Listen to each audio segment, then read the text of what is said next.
So ayun po mga amigo, dito raw po siya naninirahan mula doon po na namatay ang kanyang asawa na esa to habitasyon. Dito raw po siya natutulog. Ayan. So ayun po mga amigo, sa pagkapatuloy po ng ating video, maambon-ambon po at pupunta tayo sa may Enquanto para po dalawin ang para puntahan po yung bahay ni Papa Jose. So ayan po, hinarang pa kami kanina ng pulis. Sabing gano'n, meron na ba akong permit, meron na ba akong permiso. So medyo kinakabahan ako pag gano'n. So kinuha yung aking papel ng residensya, pero sa biyaya naman ng Lord ay ibinalik din sa akin. So sabi ni Papa Jose sa akin, wag mong ibibigay wag kang bababa, dito ka lang, sabi niya sa akin. So Lord talaga mag-iingat sa iyo, kahit basta alam ng Lord na mabuti ang iyong kalooban. So mi residensya cogido de esto, no, de polisya, pero volver, no, Dios protege, no. Diyos ang magpo-protect sa iyo at gagamit siya ng mga tao na para protektahan ka. So nagtuwa ako dahil kasi same spirit po mga amigo ni Papa Jose. So malayo pala ang bahay nila sa Enquanto. So ayan, umuulan-ulan pa eh. Ang sabi niya sa akin ay dito raw siya umuupa. So umuupa po siya ng bahay.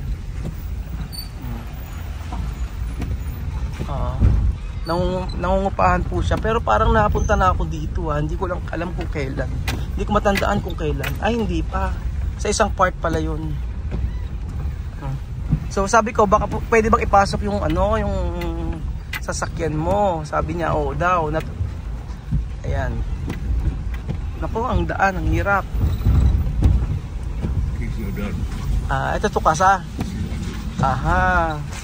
So dito raw po nakatira si Papa Jose. So dito raw po nakatira at nangungupahan si Papa Jose. Ayan.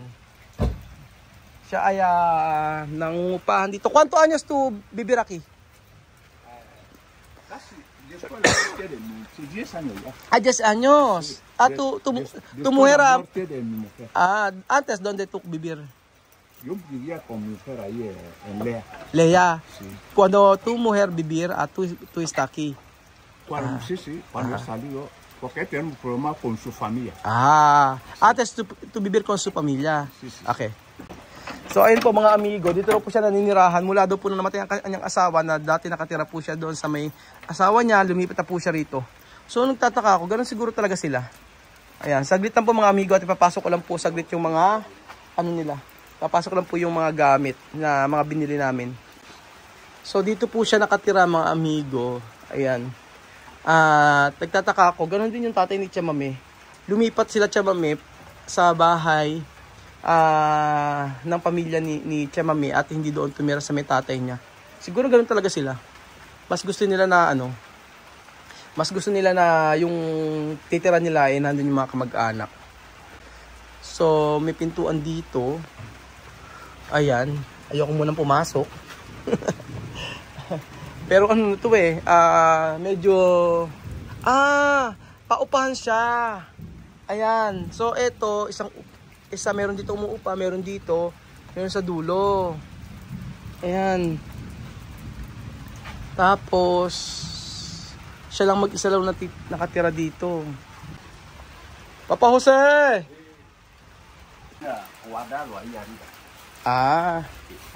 Despacito. Yo coger de arroz. Dito raw po siya naninirahan. Ayan. Aquí salas. Sí, aquí de todos. ¿Dónde tu cocina? Yo no tengo cocina. No. Yo cocino ahí arriba. No tiene cocina aquí. No, hay cocina ahí arriba. Aquí es para dormir. Solo para dormir. Sí. Wala raw siyang kusina. Ang kusina daw niya nasa taas. So ito salas niya kumpleto na. Dito daw lahat. Tapos ito yung kanyang higaan. Itong kanyang kwarto.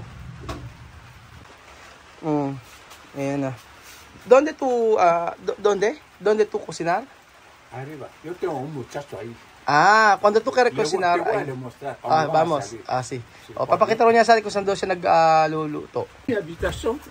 Esa tu habitasyon. Sí, tú ves mi cama. Dito raw po siya natutulog. Ayan. Tu vivir aquí, dormir aquí, no?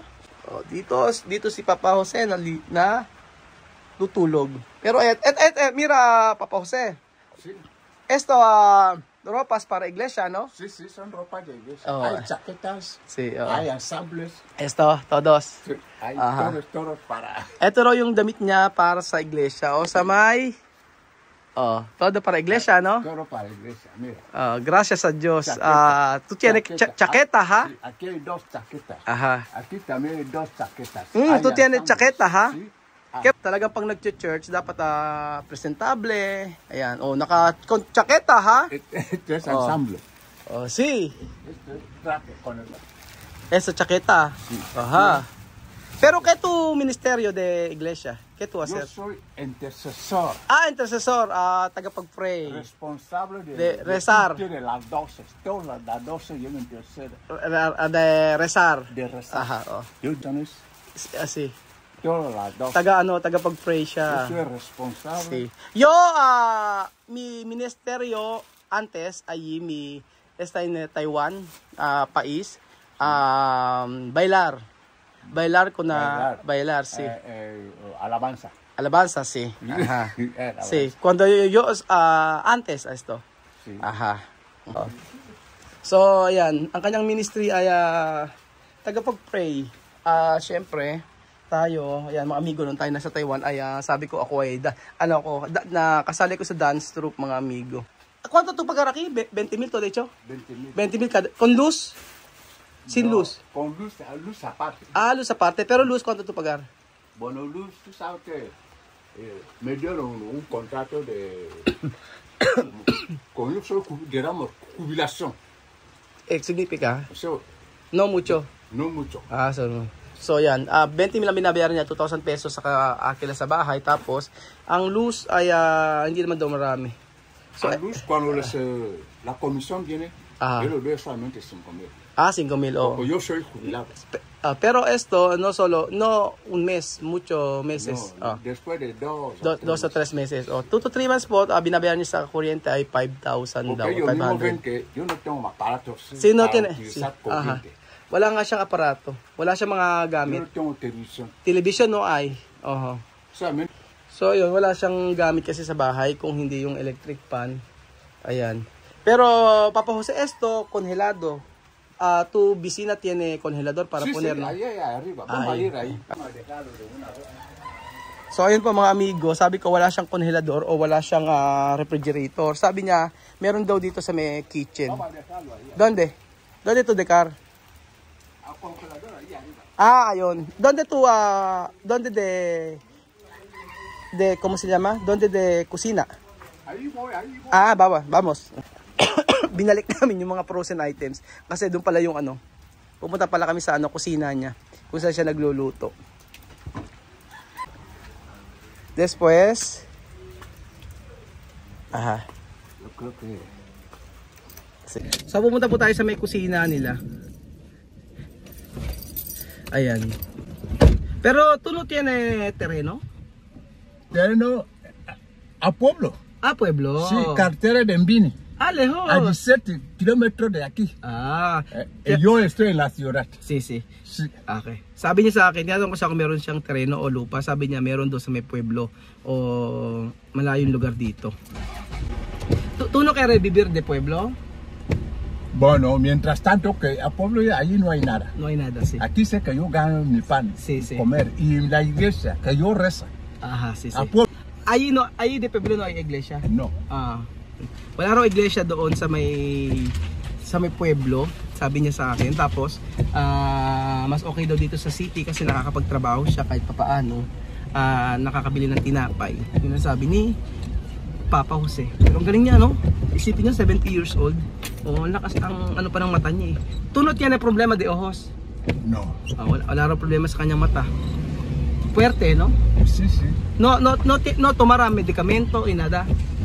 Bueno, sí, hay que diclofenaco solamente para el dolor De esto. de esto. Solamente por conducir. Sí. Esto. Solo esto. Solo sí. No. Tú no tienes enfermedad. Crónica. Nada. No. So wala raw. Solamente por el trabajo que yo hago. So, A veces dolor de red. Aha. Sige. Yo cojo el comprimido de veces. Sige. Okay. Sige. Yung sabi niya wala naman daw siyang sakit. Sakit lang sa tuhod, yun lang daw iniinom niya. Oo, sakit sa tuhod. Tapos gamot sa daw sakit sa tuhod, yun lang iniinom niya. Tapos malakas pa raw siya. Nakakatuwa naman, no? 70 years old, matlinaw ang mata, tuhod lang ang masakit, pero puwerte pa din daw, sabi ni Lolo Jose. Jose ang kanyang pangalan. Ayan, nandito po kami. Dito pa siya dito pa raw siya nagluluto. Tapos dito raw merong refrigerator, sabi niya. Ayan. So dito raw po nakatira yung may-ari ng bahay, at dito raw po niya nilalagay yung mga frozen items. Tapos dito nagluluto. Pero Lolo, ito sabi ko sinar? Sí, yo. Marunong daw siya magluto. Ang laki ng esto kusina, no? Sí, es su cocina. Ito daw, dito raw siya nagluluto. Marunong daw siya magluto. Ito sabi ko sinar, pambota? Yo mismo sabe cocinar. Ito pang o kombe? ¿Ah? Pang o kombe? Ito. Come. Kombe? Yo soy mezclado. Mezcla, kombe Yo ipang. nací aquí mismo en la ciudad. Kombe tu. Kombe. Parang si Chama may kombe. Yote. Aquí está la cocina. Ito na yung kusina nila. Como ha salido. Ayan, dito siya nagluluto. Tenemos enfermillos. Sí. Yo no sé por qué está. Kombe. Kombe parang si Tia Celsa. Ay, Papa Jose, tú sabes, esto está bien. Esto puede comer. Sí. Patatas dulce. Sí. ¿Tú sabes? Sí. Yo sabe. ¿Tú comer esto? Sí. ¿Cómo va tú comer esto? Sí. Cortar. Poner después. Después de forma machacar. Machacar. Después lo hacen sopa. Sopa. ¿Cómo bambucha? Como bambucha. Alam niya ya. Parang bambucha to, yung hinihiwa na maliliit. Tapos nilalagyan nila ng palmiste. Yan. Parang bambucha daw. Alam niya kinakain. Sobrang layo ng kanyang kitchen sa kanyang bahay. So kung lalakarin talagang hindi okay. Medyo nakakapagod. Parang bibili na lang ako ng pag ako mag-isa, bibili na lang ako ng pagkain, tapos ite-take out ko na lang. Hindi ako magluluto, malayo pero tingin ko din dito kay Papa Jose, bibili lang yan ng tinapay tsaka mga palapalaman, ganun lang. Kasi panis nga na kwento niya kanina sa akin Kasi ang maging niya naman okay na, panis ganun lang tinapay lang okay na Kaya ito, tuntua siya, sabi niya makapagluluto na siya ngayon. Kaya pag punta namin doon, akala ang mangyayari talaga magluluto kami. Para magkaroon kami ng bonding ni Lolo Jose, para makakilala ko pa siya. Ngunit sarado po ang kusina at mamaya pa siguro. Okay. Vamos sa Papa Jose, Lolo Jose. So ayun po mga amigo, ihahatid na po ako ni Lolo Jose. Lolo Jose, muchas gracias para este día, porque yo he visto uno hombre fuerte, como tiene de palabra de Dios. Muchísimas gracias para este día. Yo contento hoy, como un hermanito como yo, que me ha ayudado, me ha dado de comer. Estoy muy contento este día por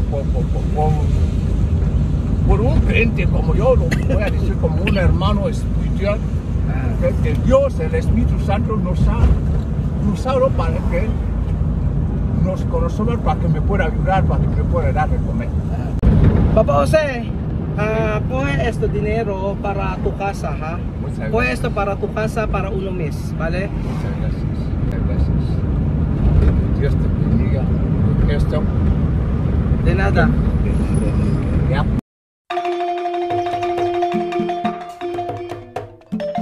Na-appreciate ko yung paano sila nagdadasal.